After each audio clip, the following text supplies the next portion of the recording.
Alhamdulillah, salatu wassalamu ala rasulillah wa ala alihi wa sahbihi wa mawala. Asyhadu an la ilaha illallah wa asyhadu anna muhammadan abduhu wa rasuluh. Allahumma arinal haqqa haqqa warzuqna ittiba'ah wa arinal batila batilan warzuqna istinabah. Allahumma la sahla illa ma ja'altahu sahla wa la sa'ba illa ma ja'altahu su'bah wa idza syi'ta ja'altal hazana sahla. Sahabat Smart Radio di mana saja untuk berada, alhamdulillah pada kesempatan hari ini kita bertemu kembali di TV channel live streaming kita dan di radio Ismail Radio AM 774 Bahagia Bersama Al-Quran. Renungan kita pada kesempatan hari ini adalah berkaitan dengan azab kubur, ya, siksa dalam kubur. Kita menyadari bahwa al-qabru atau kubur itu adalah awalu manazilil akhirah, ya, tempat atau ya tempat pertama, ya, atau rumah pertama menuju ke akhirat. Jadi tidak mungkin seseorang menuju kehidupan akhirat tanpa melalui pintu ini, pintu kubur, ya. Jadi meninggal dulu, dimasukkan ke dalam kubur dulu, baru kemudian dia akan menunggu kehidupan akhirat. Jadi pintu awal, ya. Wal adzabu wan na'imu fihi haqqun.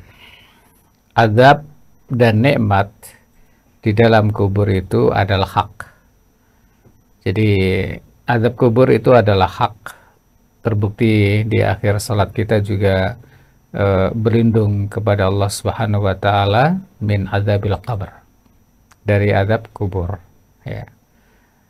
Nah, kalau azab kubur ada, berarti nikmat kubur ada. Kebalikannya kan? Azab ada berarti nikmat ada. Waqad bayyana Nabi sallallahu alaihi wasallam ba'dal a'mal al-mujibah li adzabil qabr. Nabi sallallahu alaihi wasallam menjelaskan kepada kita semuanya ini sebagian perbuatan, sebagian amal yang mewajibkan seseorang bila melakukannya mendapatkan siksa kubur. Sebagaimana hadis, ya, yang diriwayatkan dari Abdullah ibnu Abbas radhiyallahu anhuma, anna Nabiya sallallahu alaihi wasallam, ya, bahwa Nabi sallallahu alaihi wasallam pada suatu hari melewati balik pagar kebun, ya, di Madinah atau Makkah, ya. Kalau kebun tentunya di Madinah, ya, karena di Madinah itu banyak kebun-kebun kurma. Jadi biasanya kebun kurma itu kan dipagerin tuh. Nah, di balik pagar itu ada kuburan gitu, ya. Jadi kalau riwayat Imam Bukhari itu menyebutkan min khitanil Madinah bil jazm min ghairi syak. Jadi di dalam atau di luar, ya, bisa di dalam bisa di luar, pokoknya di balik pagar lah gitu, ya, di balik pagar yang berada di Madinah. Wahwal bustan idza kana lahu sur, itu kebun yang memiliki pagar. Nah, Rasulullah Shallallahu alaihi wasallam melewati ya di balik pagar tersebut, lalu beliau melihat suara, maksud saya mendengar, ya, beliau mendengar suara dua manusia yang sudah menjadi mayit diadab di kubur mereka berdua. Masya Allah, ini tentunya khusus bagi Nabi Shallallahu alaihi wasallam, karena sahabat yang bersamanya juga tidak mendengarkan, kan? Termasuk perawi hadis ini Abdullah ibnu Abbas juga tidak mendengarkan ceritaan atau kesakitannya dua orang yang sedang diadab di kubur mereka itu. Nah, Nabi Shallallahu Alaihi Wasallam mengatakan yu'adzaban, ya, yu'adzaban berarti keduanya sedang disiksa. Wa ma yu'adzabani fi kabir, yang menarik untuk diperbincangkan, ya, itu adalah mereka tidak disiksa karena melakukan dosa yang dianggap besar, ya. Jadi yakni la yu'adzabani fi amrin kabir fi nadrikum, ya, tidak disiksa dalam perkara yang besar menurut pandangan kalian. Jadi menurut pandangan kalian tuh hal yang sepele gitu aja kok, gitu ya. Kenapa mesti disiksa di dalam kubur? Wa in kana huwa fil haqiqah kabiran indallah. Tetapi apa yang mereka lakukan itu besar di sisi Allah Subhanahu wa taala. Jadi kalau menurut pandangan manusia itu dianggap kecil, sepele gitu, tetapi itu adalah besar di hadapan Allah Subhanahu wa taala. Walidzalika qala sallallahu alaihi wasallam bala, ya. Dengan demikian Rasulullah SAW mengatakan bala, ay an innahu kabirun fil haqiqah. Jadi perbuatan yang mereka lakukan itu sebenarnya besar. Kemudian Nabi Shallallahu Alaihi Wasallam menjelaskan sebab diadabnya kedua manusia ini. Salah satunya adalah karena la yasturu jasadahu, ia tidak menutup badannya, wala thiyabahu, dan tidak menutup pakaiannya, min mumasatil baul, saat ia buang air kecil. Jadi buang air kecil ditonton banyak orang gitu, ya. Ya, sering kita lihat, ya. Misalnya kita jalan di tol misalnya, itu kan banyak itu, ada lah, ya, yang kebelet barangkali, kemudian dia kencingin ban mobilnya itu. Itu kan nggak pakai sutroh gitu, ya. Ya, seperti itu kan dianggap sepele. Ya, buktinya manusia menganggap sepele, gampang saja dia kencing di pinggir jalan tol begitu kan. Ya, lebih-lebih yang dikencingin itu ban mobilnya atau ban truknya gitu kan. Kan nggak mikir, itu kan bau, ya. Itu sebabnya. Itu besar di sisi Allah Subhanahu wa taala. Yang kedua, sebabnya adalah kana yamshi bin namimah bainan nas, mengadu domba antar manusia, memprovokasi, adu domba. Padahal domba nggak salah, ya. Tetapi istilahnya kok adu domba, memfitnah sana sini. Artinya dia mengutip ucapan orang lain, ya, dengan maksud untuk menimbulkan madharat, dengan maksud untuk menimbulkan perbedaan yang terjadi, pertentangan yang terjadi di antara manusia. Itu disebut dengan namimah, provokator gitu, ya. Memprovokasi sana, memprovokasi sini, itu menyebabkan disiksanya seseorang di dalam azab kubur.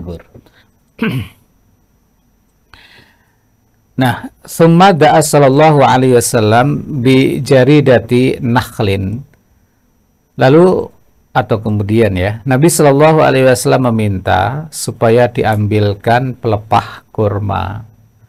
Jadi Nabi mendengar suara jeritan dua mayat yang ada di kuburan tersebut, ya, disiksa, dikebukin oleh malaikat. Lalu Nabi Shallallahu Alaihi Wasallam menjelaskan sebabnya tadi. Kemudian apa yang dilakukan oleh Nabi Shallallahu Alaihi Wasallam? Beliau meminta diambilkan pelepah kurma. Fakassaroha nisfain. Lalu Rasulullah SAW membelahnya menjadi dua. Fawadu'a ala qabri kulli wahidin minhuma juz'an minha. Lalu Nabi SAW meletakkan masing-masing itu di kuburan dua orang itu kan. Satu sebelahnya di kuburan A, satu di kuburan sebelahnya, yaitu kuburan si B. Nah, apa yang dilakukan oleh Nabi Shallallahu Alaihi Wasallam menimbulkan pertanyaan para sahabat. Ya, lima fa'alta hadza? Kenapa engkau lakukan demikian ya Rasulullah? Apa maksudnya? Lalu Nabi Shallallahu Alaihi Wasallam menjelaskan apa yang beliau lakukan. Mudah-mudahan Allah Subhanahu Wa Taala meringankan azab keduanya sampai pelepah kurma ini atau pelepah kurma yang ditancapkan oleh Nabi Shallallahu Alaihi Wasallam itu menjadi kering gitu. Nabi SAW berdoa untuk keduanya agar diringankan selama beliau berdoa tadi itu, ya. Nah, beliau berdoa itu tidak atau cukup lama ya, karena kalau nunggu kering kan lama. Ya. Jadi ternyata bisa dipahami bahwa selama belum kering gitu atau sampai kering ya, berarti kan Nabi selama itu berdoa, ya, berdoa, atau memang ya selama belum kering itu diringankan adabnya. Wallahu a'lam bissawab. Ya, yang jelas Nabi da'alahuma bitakhfif muddata baqai an-nadawah. Jadi Nabi berdoa untuk keduanya agar diringankan selama selama beliau berdoa, berarti sampai pelepah kurmanya kering kan cukup lama ya berdoanya. Wallahu a'lam bishawab dalam hal ini ya. Jadi kemudian ada yang berpendapat maknanya apa Nabi menancapkan pelepah kurma, ya pelepah dibagi dua tadi itu, annahu yusabbihu madama rotban. Nabi bertasbih selama itu masih basah, ya, selama masih basah. Nah, fatahsulu takhfif bi barakati tasbih, maka sampailah keringanan itu karena keberkahan tasbih tadi itu. Cuma siapa yang bertasbih, Nabi atau kurma itu, pelepah kurma? Karena kita yakini semua yang ada di muka bumi ini bertasbih kan. Yusabbihu lillahi ma fis samawati wa ma fil ardh. Kalau basah kan kelihatan tasbihnya itu. Apakah itu atau Nabi yang bertasbih? Wallahu a'lam bishawab. Intinya gini, bahwa itsbatu adabil qabr. Intinya dari riwayat ini adanya azab kubur. Ada orang yang tidak percaya kepada azab kubur. Ia mengatakan, saya sudah sering gali-gali kuburan, tapi nggak menemukan pentungnya malaikat. Itu kan gitu. Tidak menemukan pentungnya malaikat. Itu meyakinkan dirinya kalau azab kubur itu tidak ada. Nah, yang menjadi semacam diskusi ya, apakah azab kubur itu hakiki atau maknawi? Hissi atau maknawi? Secara fisik atau secara non fisik ya. Ya, di sini ada yang secara fisik, ada yang secara non fisik. Ya, kedua-duanya bisa masuk dalam pengertian azab kubur. Sekarang fisik memang digebukin kan. Banyak kasus yang menjadi bukti ya, bukan dalil tapi menjadi bukti bahwa seseorang ketika ya ada keperluan menggali kuburannya, ternyata barusan sekian jam saja kuburan tersebut sudah panas tuh, dan bahkan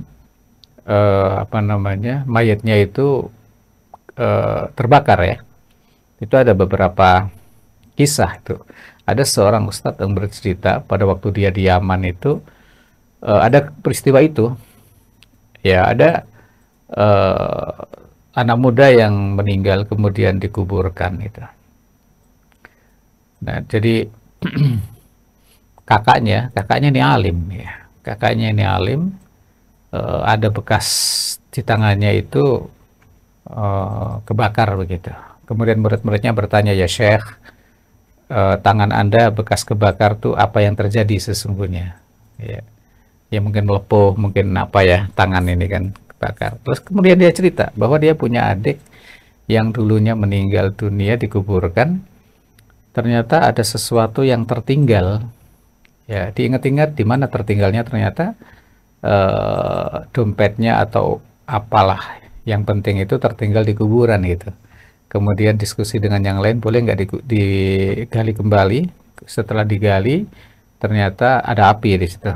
Nah, disitulah tangannya kebakar oleh api tersebut, dan dompetnya itu separuh sudah kebakar. Dia takut, kemudian dia selamatkan dompetnya, dia kubur kembali, dia tutup kembali, dia menangis, dia sedih. Kemudian ia bertanya kepada ayahnya, wahai ayah, sebetulnya apa yang dilakukan oleh adik saya ini? Kok sangat mengerikan di dalam kuburnya gitu. Maka ayahnya kemudian menjawab, ya, adikmu suka melalaikan waktu sholat itu. Jadi ini kan adab kubur hakiki ya. Ada gitu. Ada peristiwa-peristiwa yang menunjukkan, padahal itu beberapa jam saja setelah digali sudah kebakar itu. Jadi jangan kemudian kita mengatakan adab kubur itu nggak ada. Saya udah gali-gali kuburan nggak ketemu pentongnya malaikat itu. Ya, sekarang baik secara hakiki maupun manawi, hissi maupun manawi, secara fisik maupun non fisik, yang namanya adab itu nggak enak.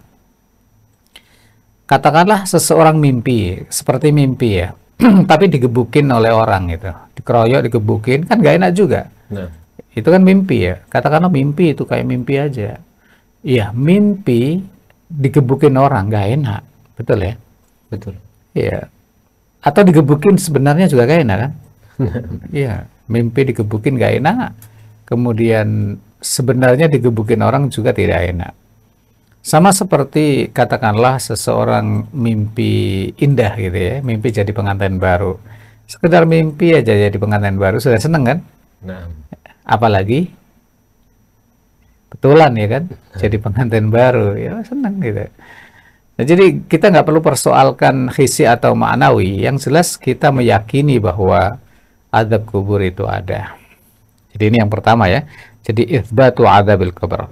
Wa annahu haqqun yajibul iman wa taslimu bih. Kewajiban kita hanya mengimani dan berserah diri bahwa azab kubur itu ada. Siapa yang mau menantang malaikat penjaga kubur? Ya mati dulu. Ya, kalau orang mengatakan nggak percaya kubur, ya azab kubur itu bagi yang sudah meninggal. Kalau nggak percaya, ya meninggal dulu, mati dulu, nanti akan merasakan. Kalau sudah mati silahkan nanti beritahu yang hidup kan gitu kan, bahwa azab kubur itu ada. Juga pelajaran di dalam hadis ini adalah ya jangan sembarangan kencing gitu kan. Ada tempatnya, buang air besar, buang air kecil. Ini buang air kecil loh ya, lebih-lebih buang air besar kan? Buang air besar ya. Karena ya kalau orang itu sembarangan kan najis menempel di badannya, di bajunya. Juga at-tahdhir minan namimah. Ya, peringatan supaya tidak namimah, mengadu domba. Ya, orang berantem, saling bunuh, saling membenci, bahkan mungkin saling menyantet, mensihir. Itu gara-gara adu domba, ya. Ya, adu domba itu sesuatu yang tidak mulia ya. Nah, luar biasa itu. Orang damai-damai jadi perang gara-gara adu domba. Nah, inilah sebab-sebab yang manusia anggap sepele ya, kencing sembarangan, nggak ditutupi ya, atau nggak cebok bahkan gitu ya, cuma pakai obat aja, obat abit gitu ya kan. Terus namimah, itulah sebab diadabnya kubur. Nah, sahabat semeradi yang dimuliakan oleh Allah Subhanahu wa taala, beginilah apa yang terjadi pada zaman Nabi SAW. Nah, mungkin kita bertanya, boleh nggak kita melakukan yang sama? Misalnya kita lewat kuburan gitu ya, kemudian kita ambil pelepah kurma, lalu kita tancapkan ya di kuburannya. Ya, ini tentunya nggak boleh. Nggak ada contoh dari Nabi Shallallahu Alaihi Wasallam sehingga para sahabatnya melakukan yang sama sebagaimana yang dilakukan oleh Nabi kan. Artinya gini, Nabi itu khusus buat Nabi Shallallahu Alaihi Wasallam. Yang kedua, siapa yang bisa mendengarkan cerita yang datang dari kuburan kalau bukan seorang Nabi? betul kan? Manusia biasa nggak bisa mendengarkan jeritan sedang diadab, sedang dipukuli, nggak ada. Sahabat-sahabat Nabi juga tidak melakukan demikian. Yang ketiga, kita kok seudon banget gitu loh, yang di kuburan itu sedang disiksa gitu kan. Ya, siapa tahu sedang mendapatkan nikmat dari Allah Subhanahu wa taala. Ya, seperti itu. Jadi kita tidak melakukannya karena itu kekhususan buat Nabi sallallahu alaihi wasallam. Jangan suudon, wah ini sedang disiksa nih, sedang diadab nih. Itu namanya suudon, ya. Siapa tahu dia sedang nikmat-nikmat di kuburannya nggak? Sedang mendapatkan kenikmatan kuburan, kuburannya terasa terang, terang tersinari dengan amal-amal solehnya. Ya, kuburannya luas, tidak sempit sebagaimana yang kita lihat secara dohir ya. Diletakkan di liang lahat yang begitu sempit, dihimpit oleh tanah, ya. Sekian hari didatangin oleh cacing-cacing, ya kan, sudah mulai menggerogoti daging-dagingnya, alangkah sakitnya, alangkah ngerinya. Yaitu bayangan manusia, ya. Siapa tahu dia sedang mendapatkan nikmat dari Allah Subhanahu wa taala. Barakallah, jazakumullah khairan.